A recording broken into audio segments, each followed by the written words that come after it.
Comment j'ai couru un marathon de 42 km sans jamais m'entraîner sur plus de 5 km? Je crois en l'équilibre des aspects physiques, émotionnels, mental et spirituel à l'intérieur de nous. En réalité, chaque aspect est symbolisé par l'un des 4 éléments. Le feu pour le spirituel, je parle ici de plan de l'âme, car l'esprit est associé à l'éther, qui est le 5e élément dont les 4 éléments sont issus. L'eau pour l'émotionnel, l'air pour le mental et la terre pour le physique. La terre étant la résultante de l'action des éléments feu, eau et air travaillant ensemble. La qualité de nos manifestations physiques externes est donc directement liée à la qualité de nos intentions, sentiments et pensées. De mon point de vue, la vraie mission de l'homme consiste à apporter la vérité des sphères spirituelles supérieures au sein de notre réalité physique et donc à amener le paradis sur terre. Beaucoup d'entre nous s'écartent de ce but en écoutant leur ego plutôt que leur cœur. De nombreuses personnes spirituelles nient ou rejettent la dimension physique alors que c'est le creuset de nos réalisations spirituelles. C'est pourquoi nous disons que les actions parlent plus fort que les mots. De même, mens sana in corpore sano est une expression latine généralement traduite par un esprit sain dans un corps sain. Cette expression est largement utilisée dans les contextes sportifs et éducatifs pour exprimer la théorie selon laquelle l'exercice physique est un élément important ou essentiel du bien-être mental et psychologique. La guérison émotionnelle doit aller de pair avec la guérison physique et cela m'a inspiré pour me remettre en forme. Je voulais aussi courir pour la cause de l'aliénation parentale, alors j'ai décidé de m'inscrire à mon premier marathon à Salt Lake City en Utah. Alors que je faisais des recherches en ligne pour me préparer pour ce marathon, je suis tombé sur une vidéo de Wim Hof, un Hollandais qui a couru un marathon en short et sandales à des températures proches de moins 20 degrés, juste au-dessus du cercle arctique en Finlande. Wim Hof est un adepte de la méditation et du yoga. De nombreuses études scientifiques ont été menées à son sujet qui ont prouvé la véracité de ses propos. Dans l'une de ses vidéos, il a déclaré que s'éveiller, c'est être heureux, fort et en bonne santé. Le reste, ce sont des bêtises. Et je ne pouvais pas être plus d'accord avec lui. J'ai par la suite lu un des livres qu'il a coécrit avec Koen de Jong, La voix de l'homme des glaces. Il existe de nombreuses informations en ligne à son sujet, mais la méthode de Wim Hof consiste essentiellement en une combinaison d'exercices de respiration et d'entraînement au froid. Je suis une personne matinale et c'est donc à ce moment-là que j'ai le plus d'énergie. Chaque matin, au réveil, je mets donc de la musique motivante. Je fais 3 séries d'exercices abdominaux et des pompes. Ensuite, je fais les exercices de respiration de Wim Hof qu'il avait en fait appris du bouddhisme tibétain.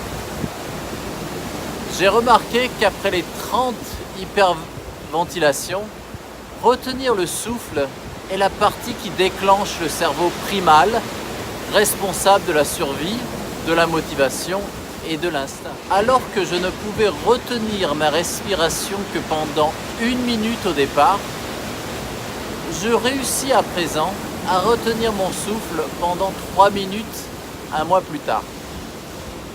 Wim Hof est capable de retenir son souffle pendant environ 10 minutes. Après la troisième répétition de l'exercice de respiration, je me sens fort et je suis impatient de commencer à courir. Le premier jour où je l'ai fait, j'étais à Salt Lake City le 14 mars 2019 à 6 h du matin, dans des conditions glaciales. Je ne portais qu'un t-shirt et un short. Après 2 minutes de course, je me suis senti exalté et j'ai enlevé mon t-shirt pour courir la poitrine nue. Je me sentais fort et vraiment vivant. J'ai couru 2,5 km ce premier jour. Les rares personnes ou conducteurs que j'ai croisés ce matin-là se sont peut-être interrogés sur ce fou qui court à moitié nu dans les rues de Salt Lake City à une température de moins 10 degrés. Mon torse et mes jambes étaient rouges à cause de la circulation sanguine, mais c'est en fait un signe de bonne santé. Je suis rentré à la maison et j'ai pris une douche. Tout d'abord chaude, pour ramener mon corps à une température normale, puis j'ai fini par prendre une douche froide à peu près 5-10 degrés. Ensuite, j'ai médité pour me connecter à mon cœur et j'ai planifié ma journée en suivant l'inspiration du moment. Et comme ce fut une bonne journée, cela m'a motivé pour recommencer le jour suivant et ensuite celui d'après. En fait, mon corps me réveillait naturellement plus tôt parce qu'il était déjà accro au sentiment de se sentir vivant et en bonne santé. J'ai gardé cette routine pendant 7 jours d'affilée. Puis, je me suis heurté à un mur. J'avais intuitivement l'impression de commencer à tomber malade si je venais à trop forcer. J'ai donc pris une pause pendant une semaine. Comme je l'ai mentionné dans mes blogs précédents, nous sommes une multitude en nous-mêmes.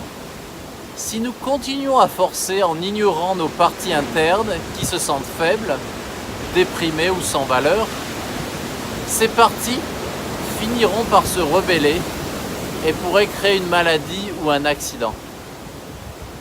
Ces soi-disant parties sont en réalité très puissantes, car elles sont connectées à l'enfant intérieur, le siège de l'âme. Au cours de la semaine suivante, j'ai donc beaucoup médité pour écouter ces parties de mon être douloureuses et tendres, un processus communément appelé travail de l'enfant intérieur, tout en donnant à mon corps un repos bien mérité. L'adulte et l'enfant en moi ont commencé à collaborer plus efficacement et j'ai créé une liste de musique pour mon enfant intérieur, principalement composée de chansons de mon enfance. Par la suite, pendant ma routine du matin, j'alternais mes 2 listes de musique pour que tous mes enfants et mes adultes intérieurs puissent se sentir impliqués dans ma remise en forme. Les adultes intérieurs apportent discipline, connaissance, raison, endurance, tandis que les enfants intérieurs apportent enthousiasme, joie, gentillesse et connexion à l'esprit. Une fois qu'ils travaillent ensemble, de vrais miracles sont possibles. Je vais partager maintenant avec vous mon entraînement précis de jogging. Comme vous allez pouvoir le constater, il alterne des cycles d'entraînement avec des périodes de repos. Et cette routine prend relativement peu de temps, 45 minutes au maximum. Oui, donc du 14 mars au 20 mars, j'ai fait ma routine tous les jours. Après, j'ai fait une pause d'1 semaine. Et ensuite, j'ai alterné un jour de repos avec un jour d'entraînement physique jusqu'au jour J du marathon, ne dépassant jamais 5 km de course lors d'une plage d'entraînement. J'ai donc couru 38 km au total pour m'entraîner pour ce marathon, qui est moins que la distance totale du marathon de 42 km. Ne dépassant jamais 5 km chaque matin, mais toutes ces courses se sont déroulées à basse température, environ entre moins 10 degrés et 5 degrés, et en courant le torse nu. Un de mes entraînements était plutôt amusant et quelque peu gênant. Un de mes amis m'avait invité à son chalet dans la montagne avec plus de 3 mètres de neige. Alors qu'il avait commencé à courir avec moi, il est rapidement rentré chez lui. Après mes 20 minutes de course habituelle, je suis rentré, mais malgré tous mes efforts, je ne parvenais pas à retrouver mon chemin, car tous les chalets se ressemblaient. J'ai tourné en rond pendant un bon moment, mais j'étais vraiment perdu. Il n'y avait pas non plus de couverture réseau, donc je ne pouvais appeler personne. Je devais trouver quelqu'un pour m'aider, mais tous les sentiers étaient vides. Il y avait tellement de neige que pour accéder à un chalet, il me fallait plonger dans 1 mètre de neige fraîche, bien au-dessus de mes genoux. Les chalets n'étaient pas accessibles par la rue et la plupart des résidents avaient une motoneige. J'ai eu alors un léger sentiment de panique, mais mon cerveau primal avait déjà commencé à fonctionner à cause de ma routine de respiration et je me sentais relativement calme et confiant. Après quelques tentatives infructueuses, j'ai réussi à localiser un chalet avec des personnes à l'intérieur. Ils étaient vraiment surpris de trouver un homme à moitié nu, demandant l'hospitalité, mais ils se sont montrés très aimables. J'ai appelé mon ami en utilisant le Wi-Fi de mes sauveurs. Mon ami ne connaissait même pas son adresse exacte, seulement le nom de la rue, car tous les numéros étaient recouverts de neige. On m'a donné un plan du quartier et j'ai recommencé à courir vers le chalet de mon ami. Mais après 25 autres minutes supplémentaires de course à moitié nu dans le froid, je ne trouvais toujours pas la maison, car la rue était assez longue et tous les chalets étaient identiques. Je n'avais donc pas d'autre choix que de retourner vers la maison de mes gentilles hôtes, encore une fois surpris de me revoir. Cette fois-ci, j'ai demandé à mon ami de rester dans la rue et une personne m'a reconduit avec sa motoneige. Finalement, je suis bien rentré au chalet de mon ami. Je n'étais pas du tout ébranlé par cette expérience. Nous avons simplement ri.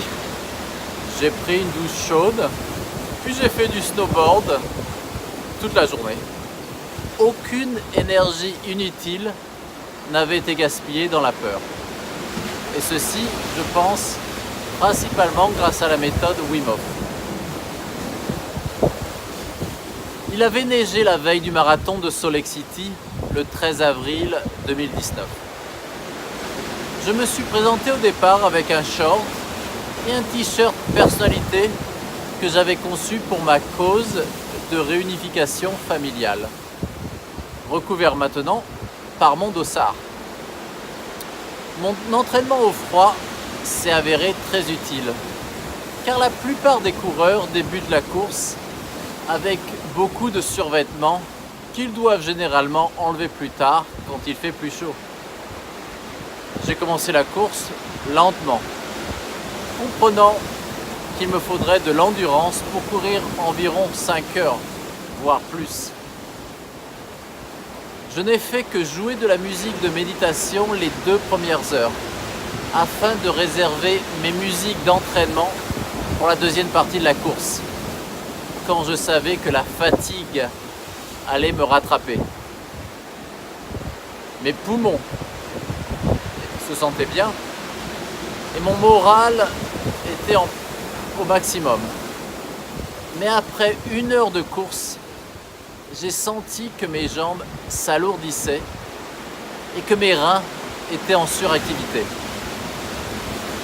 Je n'avais pas suffisamment entraîné mes jambes et elles devenaient donc mon facteur limitant.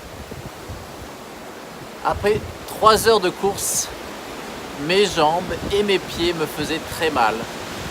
Et j'ai utilisé ma musique de motivation pour enclencher mon cerveau primal.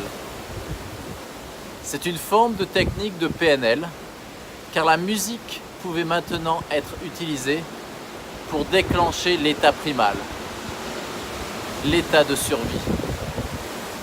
Je courais alors simplement avec la force de mon cœur et de ma volonté. J'ai couru 1 heure de plus dans cet état jusqu'à atteindre le 32e kilomètre. Puis mes jambes m'ont abandonné. Je suis devenu incapable de courir davantage. Alors je suis passé à la marche. La marche semblait facile au début, car elle utilisait différents muscles de ma jambe, et j'ai découvert que je pouvais marcher relativement vite.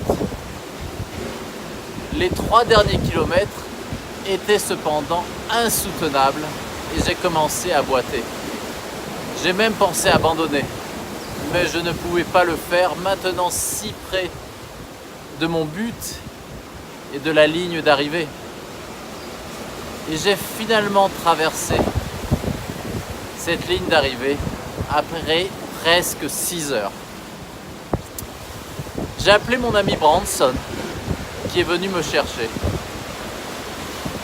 Je ne réalisais cependant pas que je n'avais gagné que la moitié de la bataille. Se remettre de cet effort exténuant était le prochain défi. J'ai même dû marcher à 4 pattes afin de rejoindre ma chambre. Incapable de marcher. Je me suis couché sur mon lit, complètement handicapé, et j'ai appelé mon ami Christian pour qu'il m'apporte des bananes et de l'eau. Je n'avais tout simplement pas assez d'énergie pour prendre un repas régulier. Pendant les 20 heures qui ont suivi, j'ai simplement alterné les heures de sommeil et de veille, où j'écoutais un programme audio pour me distraire. Mon énergie était même trop faible pour regarder un film sur mon téléphone portable. La partie la plus difficile était de ramper vers les toilettes, car je devais boire beaucoup d'eau pour faciliter la guérison de mes reins. J'étais comme malade. Le 2e jour de récupération a été un peu mieux. Je ne pouvais toujours pas quitter mon lit, mais je pouvais regarder des films et prendre un vrai premier repas. Pendant ce temps de récupération, j'ai utilisé une grande partie de ma conscience pour être pleinement présent dans mon corps afin d'accélérer ma guérison, peu importe la douleur. Le lendemain, mon esprit était à nouveau alerte et je pouvais travailler sur mon ordinateur, même si je boitais encore beaucoup. Mais au moins, je commençais à être mobile. Le mardi, j'ai pu même sortir le soir avec des amis. J'ai donné beaucoup de repos à mon corps pendant ces jours en allégeant mon emploi. Le jeudi soir, je devais disputer un match de tennis contre la meilleure équipe de la ligue, celle qui avait remporté les championnats nationaux l'année précédente. J'avais récupéré juste à temps. Peu avant le match, j'ai fait les exercices de respiration enseignés par Wim Hof, ceux que je n'avais pas fait depuis le marathon. Cela a réactivé mon cerveau primal. J'étais calme et déterminé à gagner. Comme prévu, j'ai joué contre un joueur bien meilleur que moi. Mais je me sentais si fort mentalement que j'ai fini par gagner 6-3, 6-4, en enlevant les 3 derniers jeux de chaque set. Mon adversaire a perdu son calme, car il ne réalisait pas ce qui lui arrivait. J'avais un désir irrésistible de gagner sans aucun stress. Tous mes coéquipiers ont été très impressionnés par ma victoire, car ils ont tous été battus à plat de couture. Et donc, nous avons fini par perdre 4 matchs contre 1. La nuit n'était toutefois pas finie. Mon ami Matt m'a appelé et m'a demandé de le rejoindre pour la balade 999 à Salt Lake City. C'est une balade qui se passe à 9 h du soir à l'intersection de la 900e sud et 900e est de la ville de Salt Lake City. Alors je suis allé faire du vélo avec plus de 100 personnes dans les rues de la ville par une belle nuit de pleine lune jusqu'à minuit. J'ai parlé également avec un sans-abri pour essayer de l'aider et j'ai rencontré tout un groupe de personnes intéressantes. La nuit s'est refroidie, mais je me sentais bien tout le temps. Même après mon retour à la maison, j'avais encore beaucoup d'énergie. Merci Wim Hof. Je peux attester par mon expérience personnelle que vos outils fonctionnent. Cependant, comme pour toute nouvelle information, il est important de la personnaliser. Nous devons expérimenter comme un scientifique et faire le tri entre ceux qui marchent et ceux qui ne marchent pas. Nous écoutons nos sensations physiques, nos sentiments et les émotions de notre corps et nous les utilisons comme un système de guidage interne. Un enseignant tel que Wim Hof peut nous fournir des informations précieuses et nous orienter dans la bonne direction, mais notre progrès repose avant tout sur nous-mêmes. Cela demande de la discipline personnelle, de la curiosité, de l'introspection, de l'intelligence, de la proactivité et de la persistance. Que voulez-vous expérimenter aujourd'hui pour améliorer la qualité de votre vie ?